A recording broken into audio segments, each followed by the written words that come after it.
नमस्कार दोस्तों, आज हम बात करेंगे भारत के सबसे पवित्र और लोक आस्था से जुड़े पर्व छठ पूजा की। यह पर्व केवल पूजा नहीं बल्कि आस्था, अनुशासन और पवित्रता का प्रतीक है। छठ पूजा मुख्य रूप से बिहार, झारखंड, पूर्वी उत्तर प्रदेश और नेपाल के तराई क्षेत्रों में बड़े श्रद्धा से मनाई जाती है, लेकिन आज यह पूरे भारत में फैल चुकी है। छठ पूजा का महत्व। छठ पूजा में सूर्य देव और छठी मैया उषा देवी की आराधना की जाती है। सूर्य देवता को जीवन, ऊर्जा और स्वास्थ्य का देवता माना गया है। मान्यता है कि सूर्य की उपासना से रोग, दुख और संकट दूर होते हैं और घर में सुख समृद्धि आती है। छठ पूजा की कथा। पुराणों के अनुसार राजा प्रियव्रत और रानी मालिनी के कोई संतान नहीं थी। उन्होंने महर्षि कश्यप की सलाह पर यज्ञ किया और उनसे एक पुत्र प्राप्त हुआ, लेकिन वह पुत्र मृत पैदा हुआ। दुखी होकर राजा रानी रोने लगे। तभी छठी देवी प्रकट हुई और बोली, मैं प्रकृति की छठी शक्ति हूँ, जो संतान की रक्षक हूँ। उन्होंने आशीर्वाद दिया और कहा कि वे दिन के छठे भाग में उनकी पूजा करें। राजा रानी ने विधि विधान से पूजा की और उन्हें पुत्र रत्न प्राप्त हुआ। तभी से यह पर्व छठी मैया की पूजा के रूप में मनाया जाने लगा। छठ पूजा का समय और अवधि। छठ पूजा कार्तिक शुक्ल चतुर्थी से सप्तमी तक यानी 4 दिन तक चलती है। 1 पहला दिन नहाए खाए, 2 दूसरा दिन खरना, 3 तीसरा दिन संध्या अर्घ्य, 4 चौथा दिन उषा अर्घ्य, भोर का अर्घ्य। पहला दिन नहाए खाए। इस दिन व्रती यानी पूजा करने वाला व्यक्ति नदी या तालाब में स्नान करता है। शरीर और मन को शुद्ध करके घर में साफ सफाई की जाती है। इस दिन कद्दू भात और दाल का प्रसाद बनाया जाता है।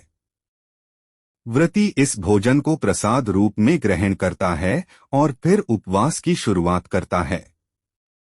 दूसरा दिन खरना। यह दिन बहुत पवित्र माना जाता है। व्रती पूरा दिन निर्जल उपवास करता है और शाम को सूर्यास्त के बाद गुड़, चावल और दूध से बनी खीर, रसोई और रोटी, ठेकुआ बनाता है। इसे केले के पत्ते पर रखकर सूर्य देव को अर्पित किया जाता है। फिर व्रती प्रसाद ग्रहण करता है और इसके बाद 36 घंटे का निर्जल व्रत शुरू होता है। तीसरा दिन संध्या अर्घ्य। इस दिन व्रती पूरे दिन उपवास करता है और शाम को डोट, नदी, तालाब या घाट पर पहुंचकर डूबते सूर्य को अर्घ्य देता है। घाटों पर दीप जलाए जाते हैं। महिलाएं छठी मैया के गीत गाती हैं। केतकी के फूल फुलल बगिया में। पूरा वातावरण भक्तिभाव से भर जाता है। चौथा दिन उषा अर्घ्य।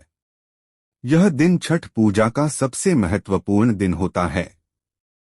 सुबह सूर्योदय से पहले घाट पर पहुंचकर व्रती और परिजन उगते सूर्य को अर्घ्य देते हैं।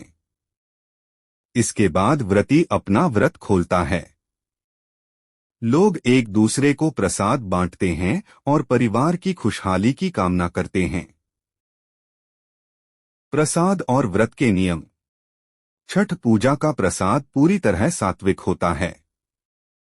इसमें ठेकुआ, केले, नारियल, गुड़, गन्ना, अखंड दीप और मिट्टी के सूप का विशेष महत्व है।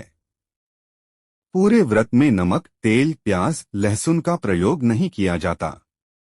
व्रती सफेद या पीले वस्त्र पहनते हैं और शुद्धता का ध्यान रखते हैं। भावनात्मक संदेश। छठ पूजा केवल धार्मिक अनुष्ठान नहीं है। यह परिवार की एकता, नारी की शक्ति और त्याग का प्रतीक है। एक माँ या बहन जब निर्जल व्रत करती है तो वह अपने परिवार की दीर्घायु, स्वास्थ्य और समृद्धि की कामना करती है। इस दिन हर घर में प्रेम, अनुशासन और भक्ति का प्रकाश फैल जाता है। समापन।